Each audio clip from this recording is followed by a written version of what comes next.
Get this through your head, Dominic.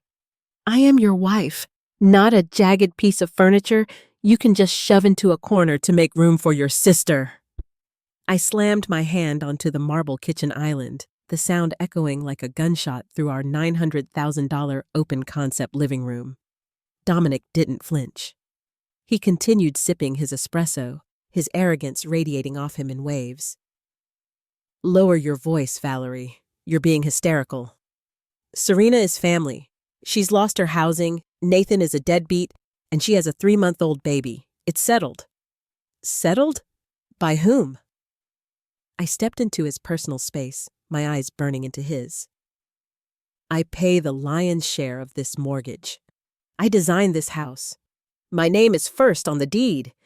You don't get to settle anything in my sanctuary without a vote, and my vote is a hard hell no. She's coming at 6, Dominic said, checking his Rolex with a smirk that turned my stomach. And you will be the gracious host. Don't make me remind you that your firm is only successful because of the contacts I gave you. You arrogant prick! I hissed, my voice trembling with pure, unadulterated rage. I built that firm with blood, sweat, and 20-hour workdays. Don't you dare try to claim my labor to justify bringing that parasite into my home. The doorbell rang. It was only 5:45 p.m. She's early, Dominic grinned, brushing past me. I followed him to the door, my heart hammering against my ribs. He threw the door open, and there stood Serena, looking perfectly manicured for a woman in crisis, holding a designer diaper bag and a car seat. Oh, Dominic, Serena chirped, ignoring me entirely as she leaned in to hug my husband, a hug that lasted 3 seconds too long. Thank you so much for saving us. I didn't know where else to go. You're home now, Serena, Dominic whispered, his voice dripping with the tenderness he hadn't shown me in years. Excuse me? I stepped forward, blocking the path to the stairs. I don't recall giving you a key, and I certainly don't recall agreeing to this charity event. Serena's bottom lip trembled. A practiced, pathetic move. Valerie, I'm so sorry. I know it's an inconvenience, but Oliver needs a place, and Nathan is a grown man. I cut her off, my voice cold as ice. And you are a grown woman. If you're struggling, there are hotels, there are shelters, or there is the $4,000 Chanel bag hanging off your shoulder that you could sell for rent. Why are you here? Valerie, enough! Dominic barked, his face turning a dark, ugly red. Serena, go upstairs. The guest suite is ready. The guest suite is locked, I countered, crossing my arms. And I have the only key. Dominic stepped toward me, his voice a low, dangerous growl. Give me the key, Valerie. Don't do this in front of the baby. Or what, Dominic? You'll hit me? You'll yell louder? I laughed, a harsh, mocking sound. Look at you. You're more concerned about her comfort than your own wife's sanity. Why is that? Why is a foster sister more important than me? Because she actually appreciates me, Dominic yelled, the mask finally slipping.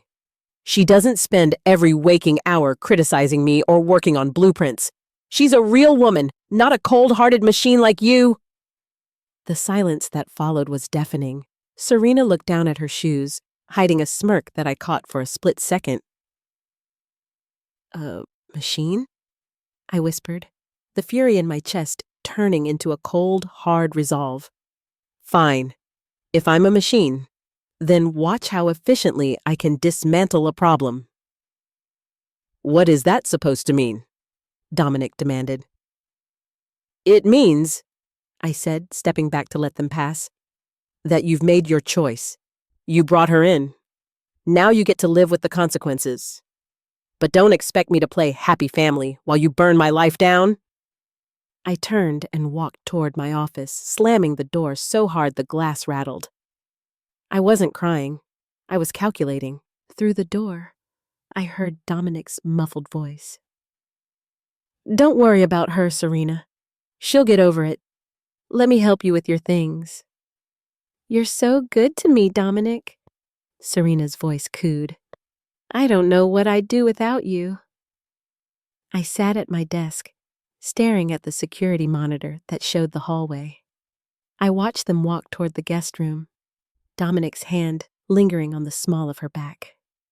My blood turned to liquid nitrogen. I picked up my phone and dialed a number I hadn't called in months. Hello? A man's voice answered, sounding tired and broken. Nathan? I said, my voice steady and lethal. This is Valerie.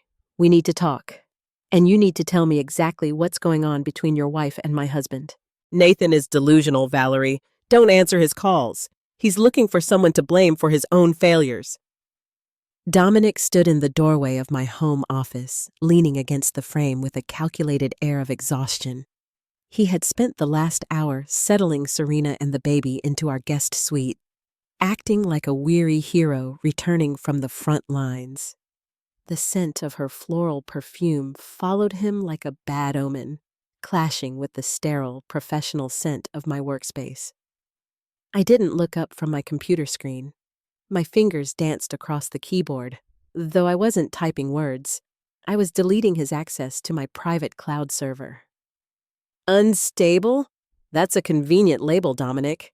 Nathan seemed perfectly sane when we had dinner last Christmas. What exactly changed? He's paranoid.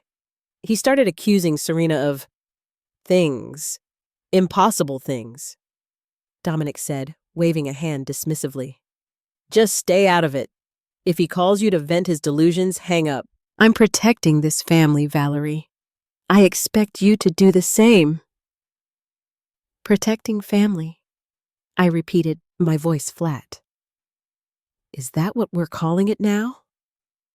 Watch your tone, he snapped, his facade of calm cracking for a split second.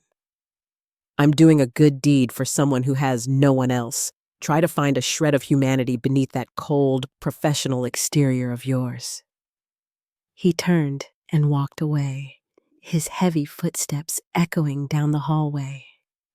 I waited until I heard the distinct sound of his car engine ignition and the gravel crunching as he pulled out of the driveway.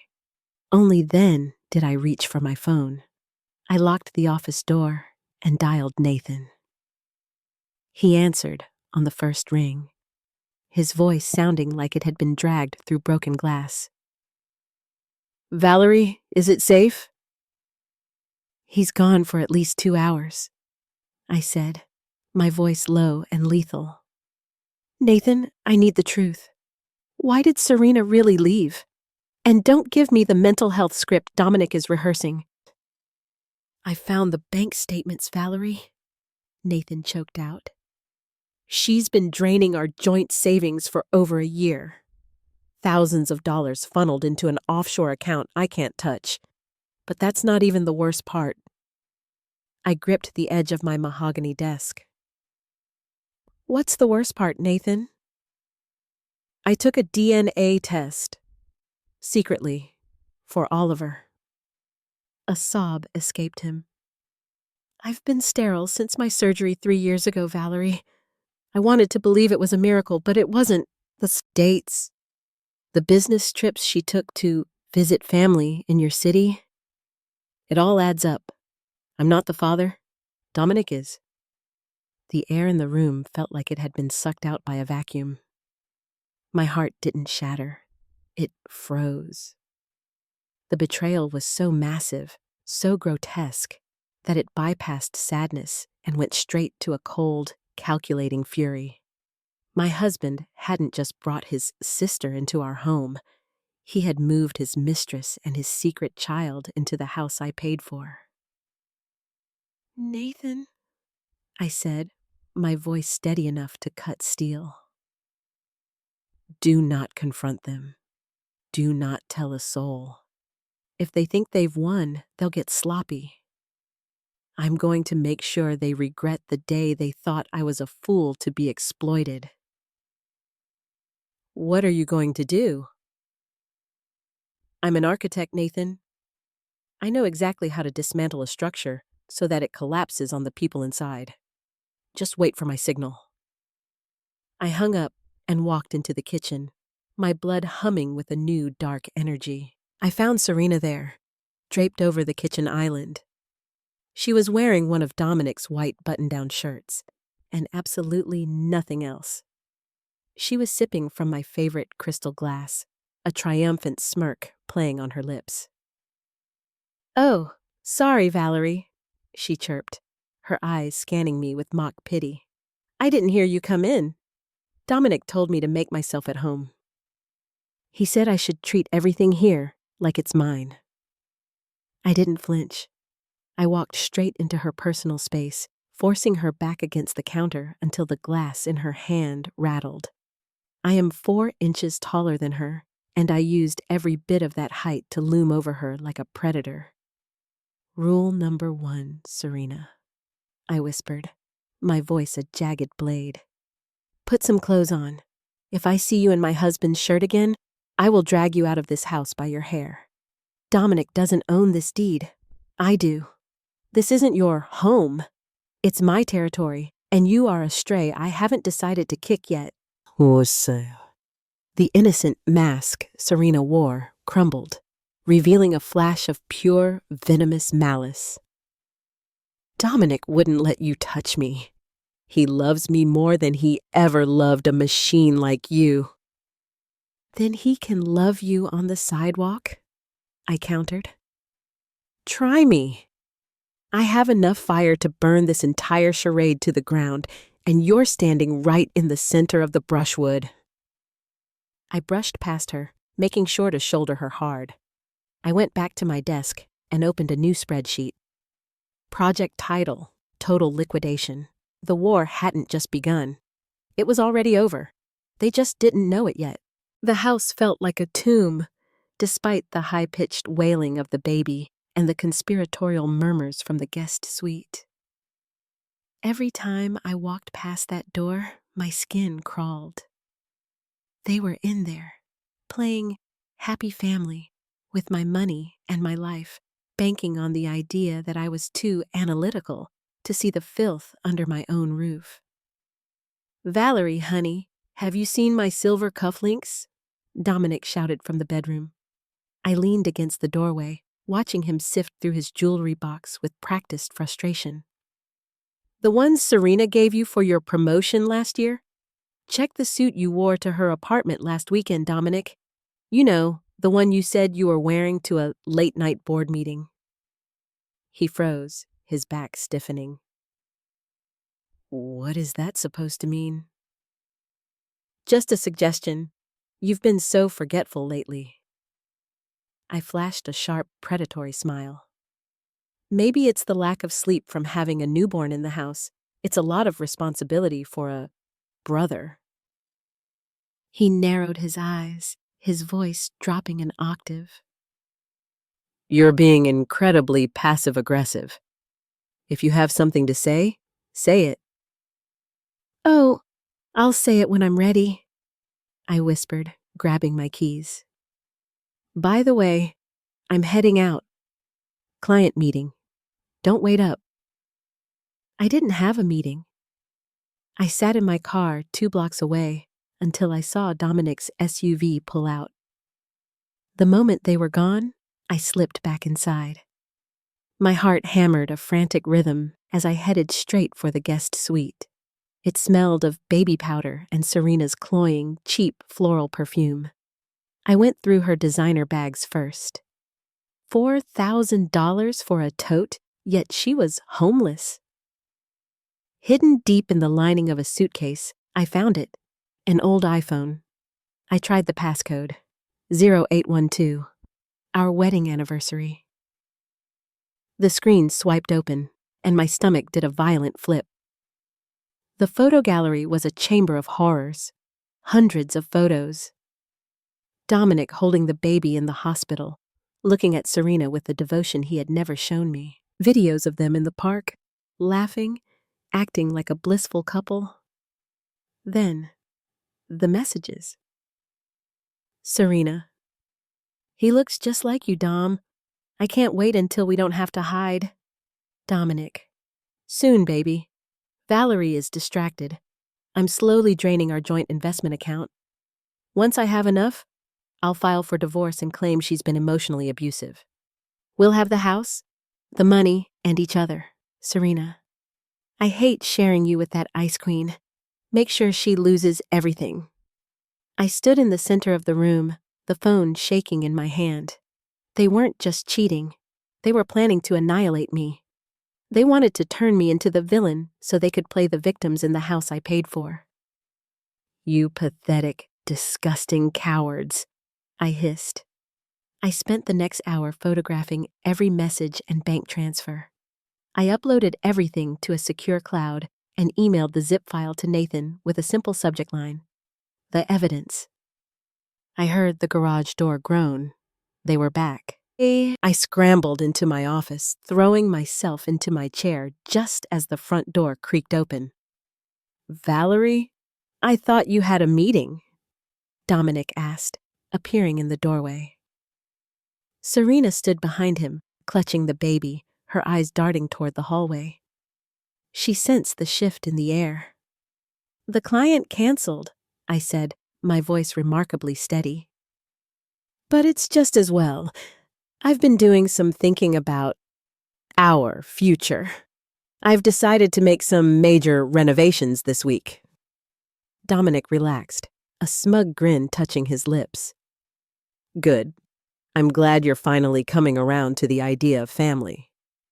Oh, I'm coming around to a lot of things, Dominic, I said, looking him dead in the eye. You're going to be shocked at how different everything looks by Friday. They walked away, whispering. I turned back to my screen, but I wasn't looking at blueprints. I was looking at my bank account. It was time to move the pieces. The rain lashed against the windows of the secluded diner on the outskirts of Seattle. I sat in a corner booth, my hood up, watching the door. When Nathan walked in, he looked like a man who had aged 10 years in 3 days. He was thinner, his eyes bloodshot, and he clutched a manila folder like a life preserver. He slid into the booth opposite me. For a long moment, neither of us spoke. The smell of cheap coffee and damp wool filled the silence. You saw the files I sent? I asked, my voice low. Nathan nodded, his jaw tightening. I threw up after reading those messages, Valerie. He was at the hospital when Oliver was born. He held my son before I did. All those times he told me he was mentally supporting me as a brother-in-law, he was laughing at me. They were laughing at both of us, Nathan, I said, leaning forward. My anger had crystallized into something cold and sharp. They aren't just sleeping together. They are systematically draining my accounts and planning to frame me as an abuser to take the house. They want to erase us. Nathan opened the folder. I have something too. You said Serena was funneling money? I tracked the wire transfers. She's not just putting it in an offshore account. She's been using Dominic's corporate credentials to bypass audit alerts at his firm. If this goes south, Dominic is the one who goes to prison for embezzlement. He's been so blinded by her that he's letting her use his login. A dark, cruel satisfaction surged through me. So, he's not just a traitor, he's an idiot. Good. That makes this easier. What's the plan, Valerie? I want to burn them. I want her to feel as empty as my bank account. Nathan hissed, his eyes flashing with a sudden, desperate fire. We aren't just going to burn them, Nathan. We're going to liquidate them, I said, pulling out a tablet and showing him a list. Dominic thinks I'm a cold machine. Well, a machine follows a program. Here's the schedule. By Friday, Dominic is going on a mandatory corporate retreat that I've conveniently won for him through a spoofed email from his HR department. Serena will be home alone with the baby. And then we sell the house, I whispered. Nathan blinked, confused. What? You can't sell a house in 3 days. I'm an architect, Nathan. I know 3 different high-end iBuyer companies that specialize in cash for homes for wealthy clients who need to move quietly and fast. I've already contacted one. They've seen the blueprints, they've seen the virtual tour, and because the market is hot, they've offered me a cash deal at 90% of the value. I signed the papers on Thursday. But the furniture? The belongings? That's where you come in. I smirked. I've hired a total liquidation crew. They arrive Friday morning. By the time Dominic gets back from his fake retreat on Saturday, there won't be a chair, a bed, or a spoon left in that house. It will be an empty shell owned by a corporation he's never heard of. Nathan stared at me, a slow, terrifying grin spreading across his face. And Serena? She'll be there when they start taking the furniture? Oh, she'll be there. And she'll have a front row seat to the eviction notice I'm serving her personally. She wanted my life. She can have the empty rooms. No money, no furniture, and a husband who's about to be investigated for corporate fraud. I reached across the table and squeezed Nathan's hand. Are you in? Or are you going to let them keep winning?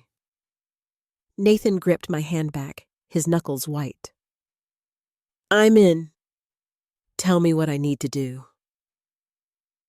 Start moving your own assets, collect every piece of evidence of her fraud, and on Friday, bring a truck. You deserve to take back at least half of what she stole. As I walked out into the rain, I felt lighter than I had in years. The alliance was formed. The demolition charges were set.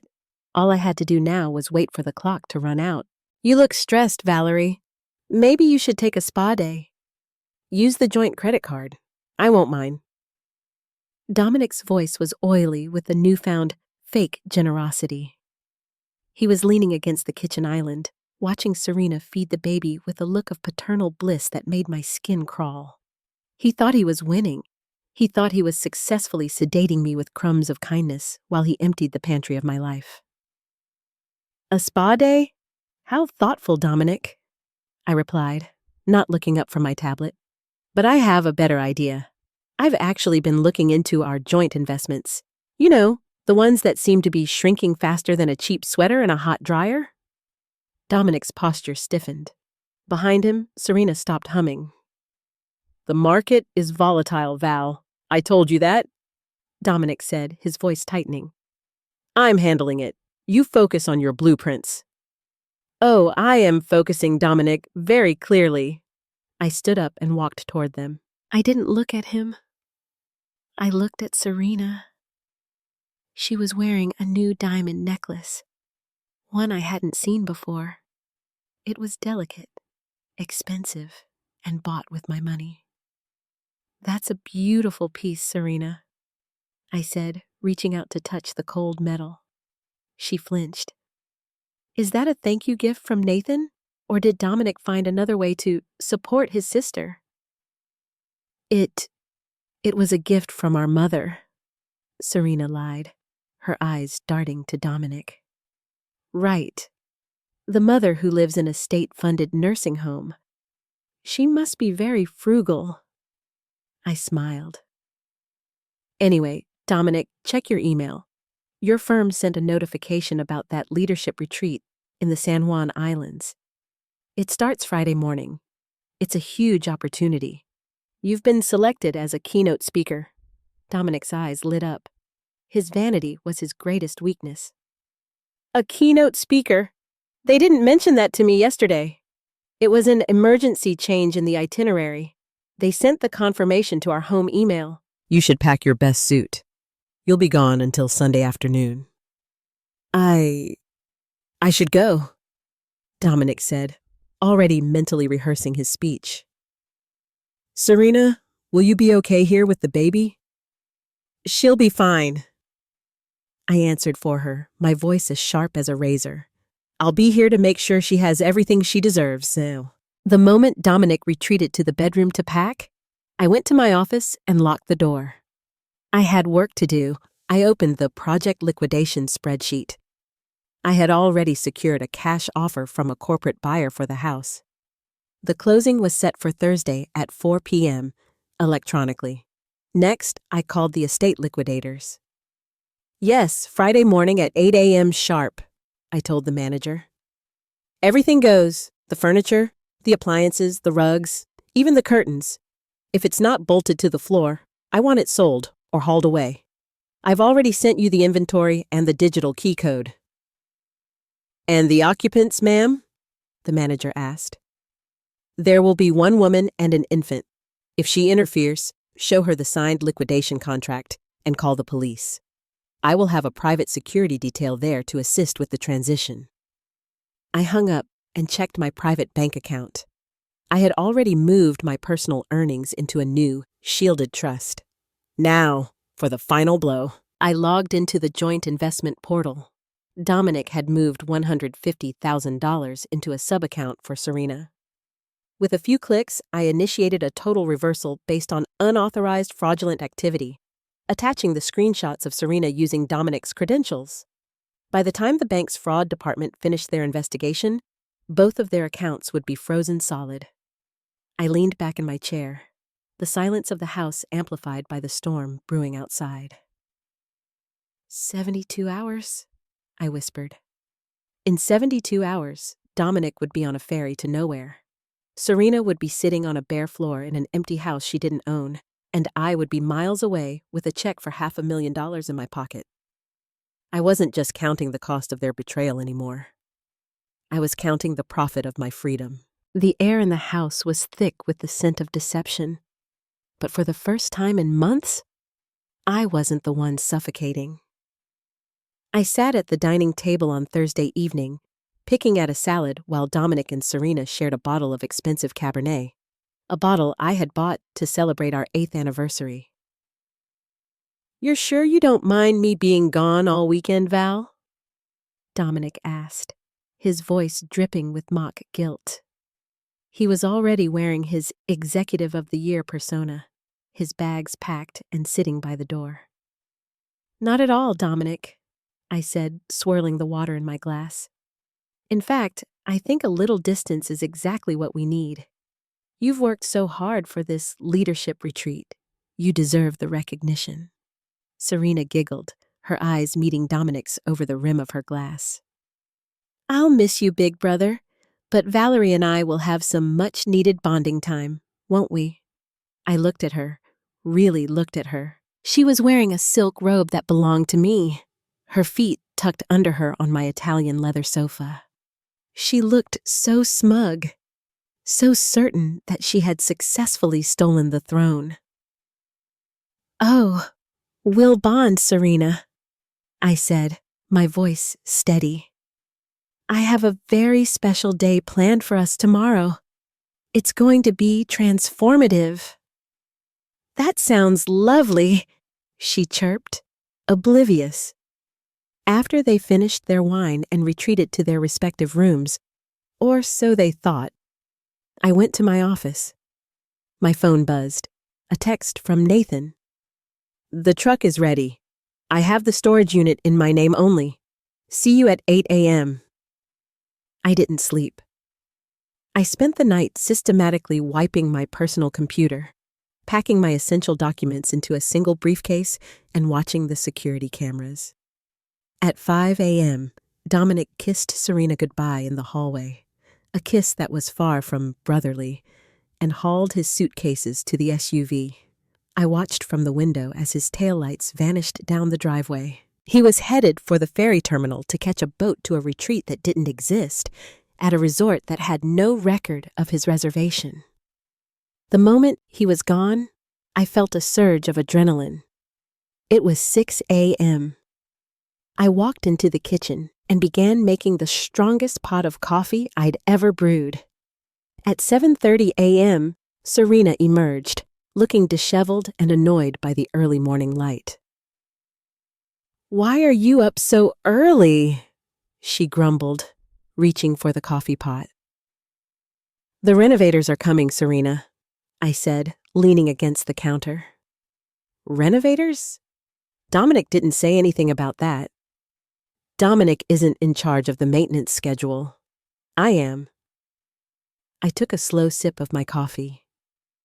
You might want to get dressed and pack your things. It's going to get very dusty in here. I'm not going anywhere, she snapped, her fake sweetness finally evaporating. Dominic told me this is my home for as long as I need it. You can't just kick me out. I'm not kicking you out, Serena, I said, checking my watch at 7:59 a.m. I'm just clearing the space. Right on cue, 3 massive white trucks pulled into the circular driveway. Total estate liquidation was printed on the sides in bold red letters. 6 burly men jumped out and headed for the front door. Serena's eyes widened. What is this? Valerie, what are they doing? I walked to the front door and threw it wide open. Everything in this house is for sale or removal, I told the lead mover, handing him the printed inventory and the keys. Start with the living room. The woman and the baby are temporary guests. If they get in the way, call the police immediately. Yes, ma'am, the man said, signaling his crew. Valerie, stop this! Serena screamed, her voice reaching a frantic pitch. You can't sell Dominic's things! Actually, I said, pulling a folder from my briefcase and tossing it onto the kitchen island. The house was sold yesterday to an iBuyer corporation for cash. These aren't Dominic's things anymore. They're mine, and I've sold them to a liquidator. As of 8 a.m. today, you are trespassing on corporate property. I leaned in, my face inches from hers, enjoying the sheer terror in her eyes. Where's that real woman energy now, Serena? You wanted my life? Here it is. Take the empty walls. They're all yours. The chaos was rhythmic, a symphony of destruction that I found strangely beautiful. 2 men were already unbolting the $12,000 crystal chandelier from the foyer. Another pair was wrapping my Italian leather sofas in industrial plastic. The sound of heavy boots on the hardwood floors was the drumbeat of my liberation. You're insane! You've lost your mind! Serena shrieked, clutching Oliver so tightly the baby began to wail. She was huddled in the corner of the kitchen, looking small and pathetic amidst the whirlwind of activity. On the contrary, Serena, I said, checking off items on my tablet as the movers hauled out the dining table, the one where she had sat just last night drinking my wine. For the first time in 8 years, I have total clarity. By the way, the movers need access to the guest suite. I suggest you move.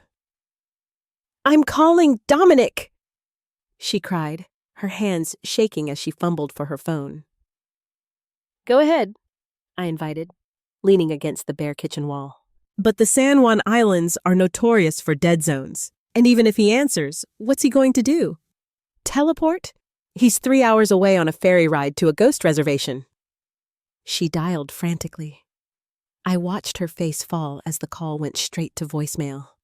She tried again and again. The panic in her eyes was a delicious sight.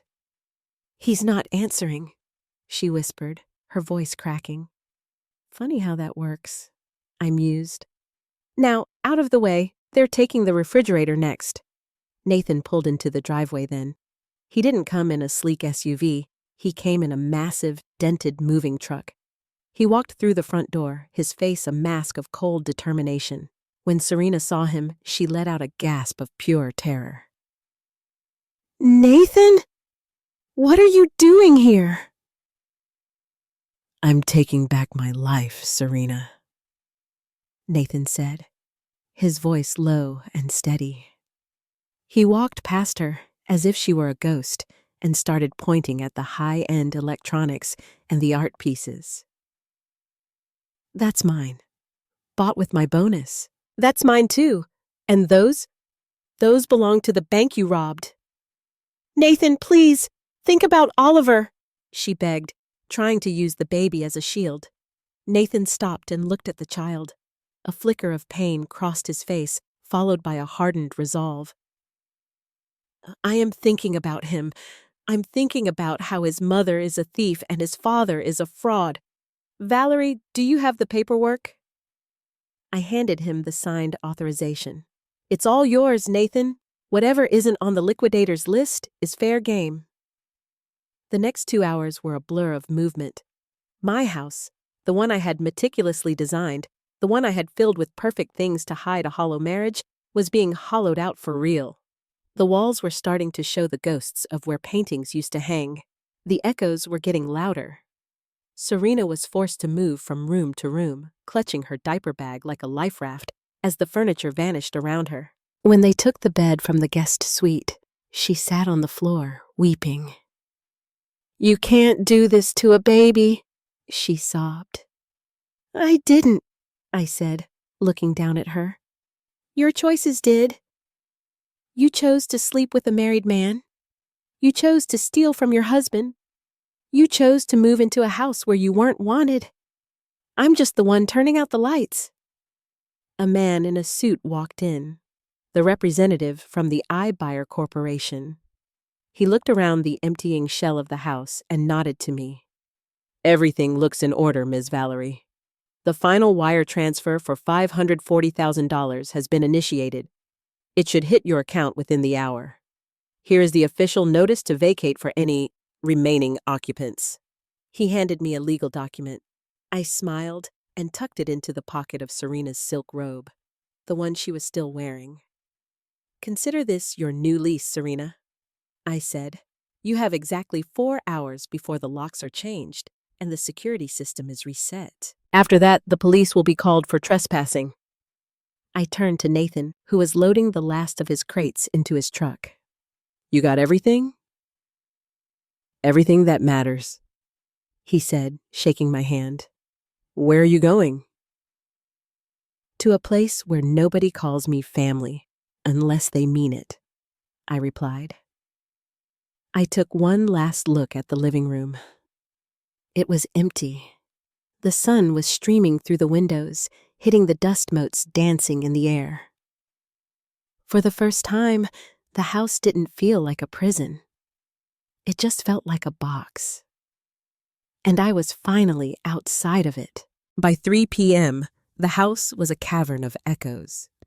The total estate liquidation trucks had rolled away, leaving nothing behind but dust bunnies and the faint, ghostly outlines of where our lives used to be. Every footstep I took sounded like a hammer strike against a hollow drum. I walked into the kitchen. The stainless steel appliances were gone, leaving jagged gaps in the cabinetry like missing teeth. I pulled a single, lonely folding chair, the only thing I hadn't sold, into the center of the vast, empty space. Serena was still there, slumped against the baseboards in the hallway, surrounded by 3 bulging trash bags of her clothes.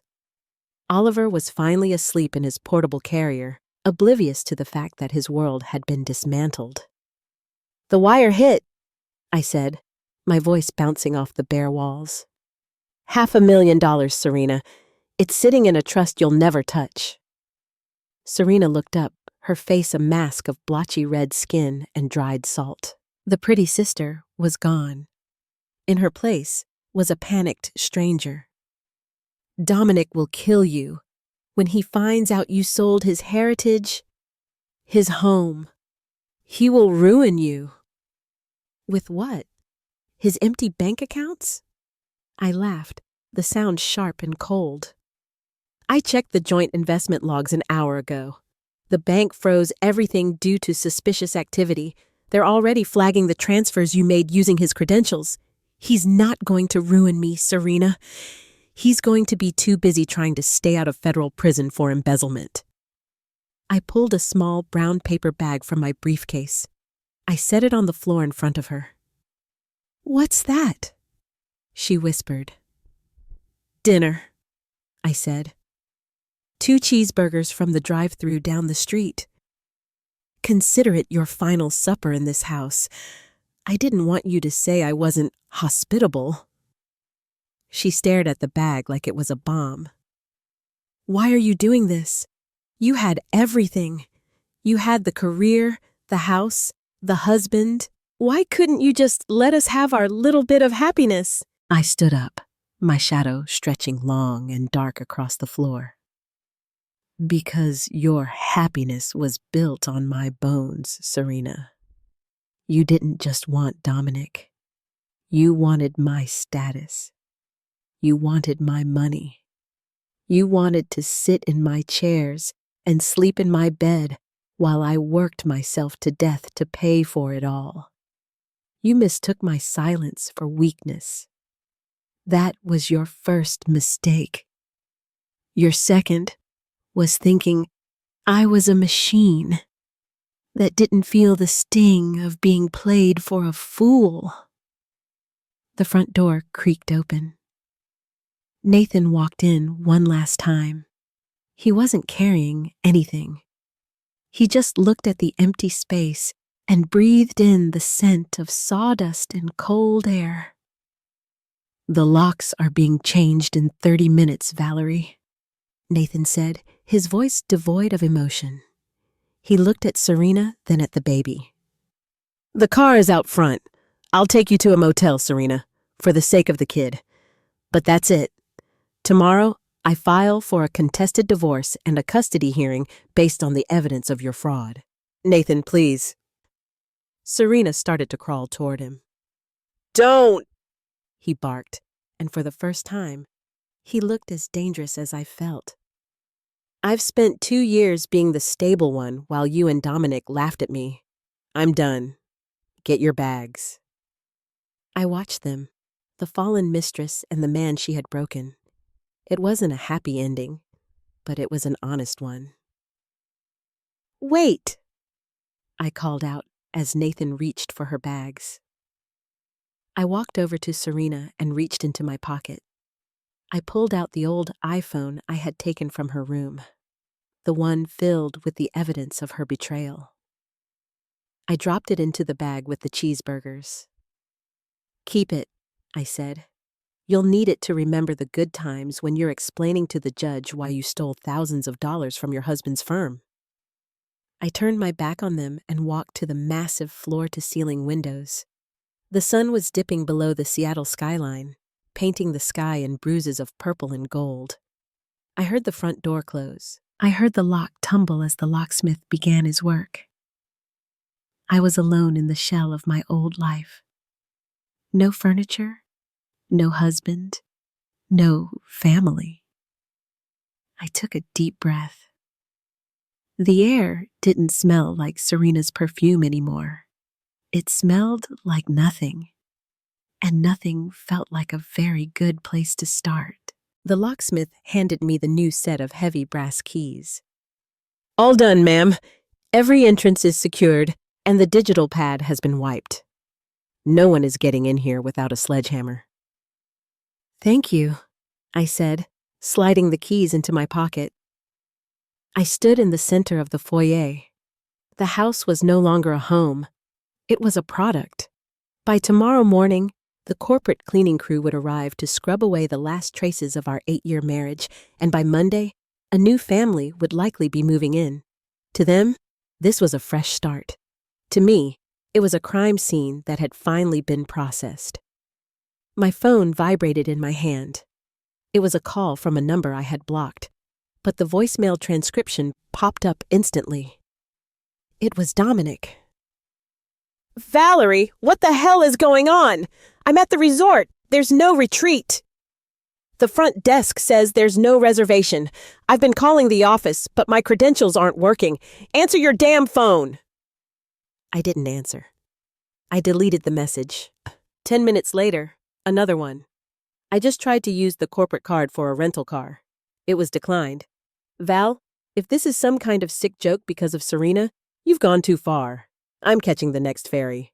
I'll be home by midnight. We are going to have a very long talk." I checked my watch. 6:30 p.m. The ferry ride, the drive, the delays. He wouldn't be back until at least 11 p.m. By then, I would be halfway across the state line. I walked through the empty rooms one last time. My footsteps echoed, a hollow sound that matched the void where my heart used to be. I stopped in the master bedroom. There was nothing left but a small pile of Dominic's clothes that the movers had deemed trash and left behind. I kicked a stray silk tie across the floor. "A long talk, Dominic?" I whispered to the shadows. "I think I've said everything I needed to say." I walked out the front door and locked it.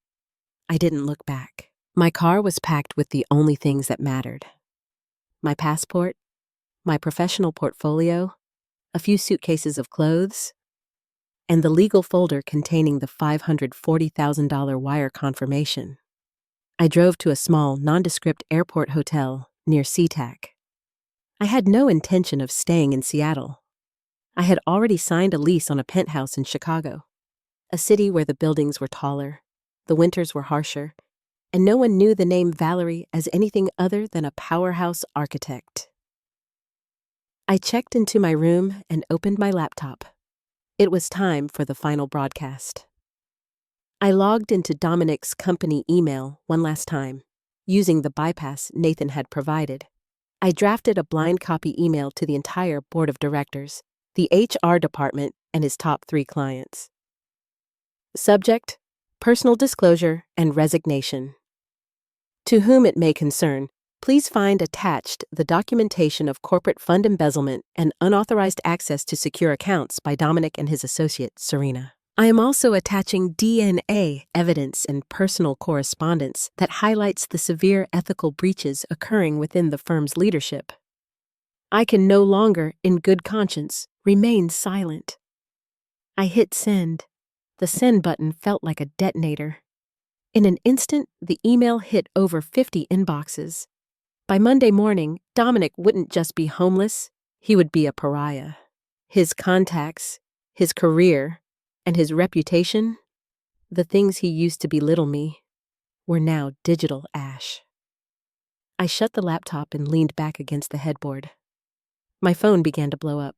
Calls from Dominic, texts from his colleagues, even a frantic message from Serena's mother. I switched the phone to Do Not Disturb and placed it face down on the nightstand. The silence of the hotel room was absolute. No baby crying, no husband gaslighting me, no mistress whispering in the hallway. Just the hum of the air conditioner and the steady beat of my own heart. I closed my eyes. For the first time in years, the rage was gone. In its place was a cold, shimmering peace. I had dismantled the structure. I had cleared the site.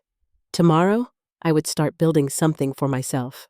The midnight air in Seattle was biting, a cold dampness that seeped into the bones. I sat in my car in a dark corner of the gravel lot across from the house, my former house. I couldn't leave yet. I needed to see the structure fall.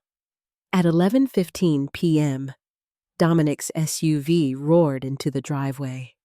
Even from a distance, I could hear the screech of his tires. He leaped out of the car, his suit wrinkled, his face a mask of frantic confusion.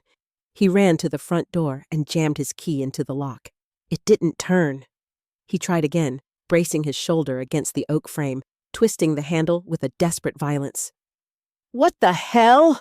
he bellowed. His voice carried across the silent street. He hammered on the door. "Valerie, open the damn door! Serena!" He ran to the front window. The moonlight hit the glass, and for a second, he stood frozen. He pressed his face against the pane, cupping his hands to see inside. There was nothing. No furniture, no paintings, no wife. Just the vast, empty gray of the hardwood floors and the skeletal shadows of the rooms where his double life had flourished. A moment later, Serena emerged from the shadows of the porch, clutching Oliver.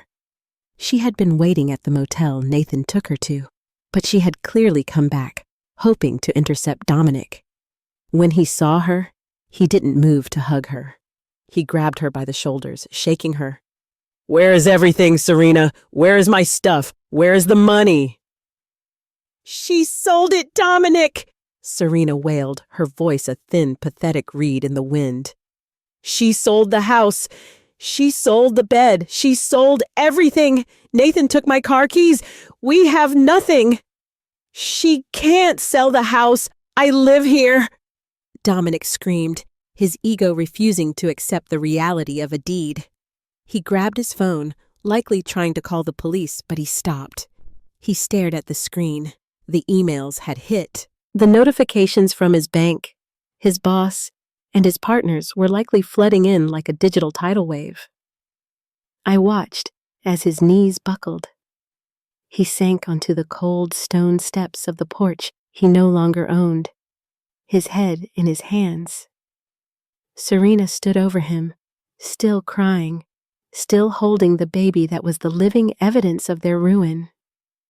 They looked like what they were, two scavengers who had picked at the wrong heart and found it made of steel. I put my car in gear and slowly backed out of the lot. I didn't need to hear the rest. The silence of their defeat was enough. 2 weeks later, Chicago. The floor-to-ceiling windows of my new penthouse overlooked the frozen sprawl of Lake Michigan. It was a different kind of beauty, harsh, grand, and indifferent. I sat at my new desk, a custom-built slab of reclaimed oak, and opened a physical letter that had been forwarded to me. It was from Nathan. Valerie, the divorce is moving fast. Serena tried to sue for alimony, but the judge laughed when my lawyer presented the evidence of the offshore accounts she'd been building with Dominic's gifts. Dominic is under investigation for corporate fraud. The firm fired him publicly. He's living in a studio apartment above a garage. Oliver is with me for now. I don't know if I can ever thank you, but I hope you found what you were looking for. I set the letter down. I hadn't looked for thanks. I had looked for justice, and I had built it with my own hands. My phone buzzed. It was a notification for a new business inquiry. A major developer in the city wanted to discuss a 10-story residential project. They had seen my portfolio, specifically the way I maximized space and reinforced foundations. I stood up and walked to the window, the $540,000 divorce settlement sitting safely in a diversified portfolio that Dominic would never touch. I looked at my reflection in the glass. The anger was gone. The resentment had been liquidated. I picked up the phone and dialed the developer. "This is Valerie," I said, my voice steady, powerful, and entirely my own. "Let's talk about building something that lasts." I hung up and looked out at the city. The blueprints of my old life had been shredded, and the sight was finally clear. It was time to start the new build, and this time I was the only one with the keys. Never let your kindness be mistaken for weakness. Keep your own money, stay sharp, and always have your own back. If they do you dirty, don't just get mad, get ahead. The best revenge is outgrowing the people who tried to keep you down. Thanks for watching. If you like this story, hit like and drop a comment below. Make sure to subscribe so you don't miss our next story. See you then.